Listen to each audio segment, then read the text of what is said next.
HSS आनजादाव Kokrajhar जिल्लानि topper जानो हादों एलफ्रिजा मोसाहारिया। गसाइगाव साइन्स एकाडेमीनि फरायसुलि आरो गसाइगाव वार्ड नं 4 नि थागिबि प्रेमनाथ मोसाहारिनि फिसाजो एलफ्रिजा मोसाहारिया हायर सेकेन्डारि आनजादाव 93 जौखोन्दो मोननानै क'क्राझार जिल्लानि टपार मोननो हानायखौ लानानै नखरनि सोद्रोमाफोरा गोजोननाय फोरमायदों। एलफ्रिजा मोसाहारिया फोरमायनाय बादिब्ला क'क्राझार जिल्लानि गेजेरावनो गावदि गोबांसिन नम्बर मोननो हागोन बेबायदि सानाखैमोन, बेनिखायनो दिनैनि समाव जोबोद गोजोननाय मोनदों होननानै फोरमायो एलफ्रिजाया। लोगोसे फैबाय थानाय समाव गोजौ सोलोंथाइ लानानै सासे गोजौ थाखोनि अफिसार जानायनि थांखि लादों होननानै फोरमायबावो एलफ्रिजा मोसाहारिनि थांखि लानाया उननि समाव जाफुंगोनखौ नखरनि सोद्रोमाफोरजों लोगोसे जोंबो मिजिंथियो। मुसाहारि, आङो 93% मोनदों। आङो गसाइगाव साइन्स एकाडेमियाव फरायो। डिस्ट्रिक्टआव टपार जादों। मोजां मोनदों आरो माने आङो पार्सेन्टआ एक्सपेक्टेड दंमोन आरो बिदिनो 90 हाउसआव, बाट नाथाय आं सानाखैमोन डिस्ट्रिक्ट टपार आं जागोन। बेखौ निउसखौ मोननानै जोबोर गोजोननाय मोनदों आरो फेमिलियाथ' फार्स्ट मदद खालामदों, बिनियाव इसोरा थाबाय जाय आंनो मोजां हेल्प होदों एग्जाम लिरनो थाखाय। बिनि उनाव कलेजनिफ्राय बिराद हेल्प मोनदों आङो, बिसोर आंखौ गाइड खालामबाय थादों। मास्टारफ्रा जेब्लायबो खबर लाबाय थादों एग्जामनि बारै मारै जादों मारै जायाखै, माबा डाउटफोर दंबा क्लियार खालामनानै होदों आरोना।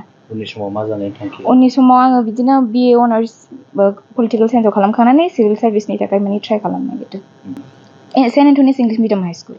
बेनि उनाव साइन्स एकाडेमियाव माबायाव साइन्स एकाडेमियाव मा साबजेक्ट? इंलिश ओमफ्राय बड' MIL, बेनि उनाव पलिटिकेल साइन्स, इडुकेसन, हिस्ट्रि ओमफ्राय लजिक एन्ड फिल'सफि। सानसेयाव बेसेबां घन्टासो स्टाडि खालामो? बिदिथ' घन्टाखौथ' साननाय जाया, साननाया बिदिनो फुङाव सिखारनानै 6टानिफ्राय बिदिनो 10ता फरायनोसै, बिदिनो गेजेरावबो ब्रेक लानांगौ जायो नालाय ब्रेक लानोसै, बिनि उनाव बिदिनो लान्च खालामसै, ओमफ्राय बिनि उनाव आरो फरायफिननाय जानोसै आरो। सोर बांसिन थुलुंगा होनायमोन? बाबायानो होदों, माने बांसिन मटिभेसना बेनो होदों, सापर्टआ बेनो खालामदों फेमिलिनिफ्राय।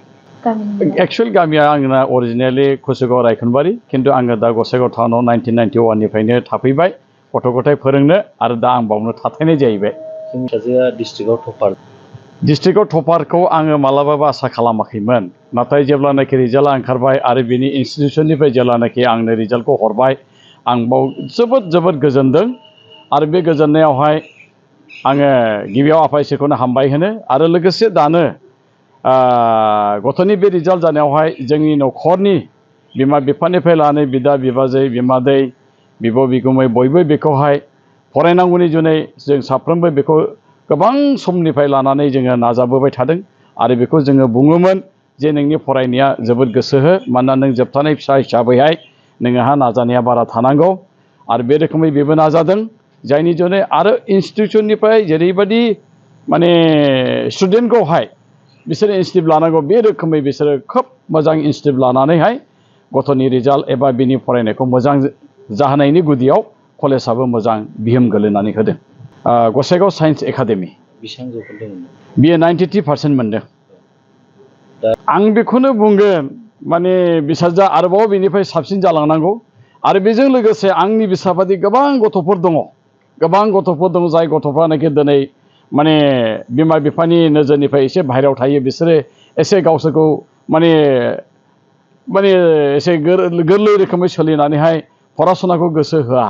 बेनिखायनो बिमा बिफाजों समेत गथ'फ्रा गावबो बुजिनो नांगोन जे आंहा सोलोंथाइयानो आंनि मोनसे मोन्थाय। दा बेनिखायनो दानि फैगासिनो थानाय उननि जेनेरेसन गथ'फ्रा दानि जेब्लानाखि रिजाल्टफोर होबाय, बे रिजाल्टफोरखौ एसे माने नाहरनानै गावसिनि नाजानायखौ माने गोख्रैसिन खालामबावोब्ला जोबोद उननि जेनेरेसना आवगायबोनो हागोन होननानै आंहा फोथायनाय दङ। आङो दा बेखौ क'क्राझार गभर्नमेन्ट कलेजावहायनो पलिटिकेल साइन्सआव मेजर होनानैहाय आङो डिग्री कमप्लिट खालामनो सानदों उइथ अनार्सजोंहाय। आरो बेनि उनाव आङो बेखौ सिभिल सार्भिसनि जुनैहाय कचिंनि बेबस्था लागोन, हय UPSC बा APSC नि जुनैहाय।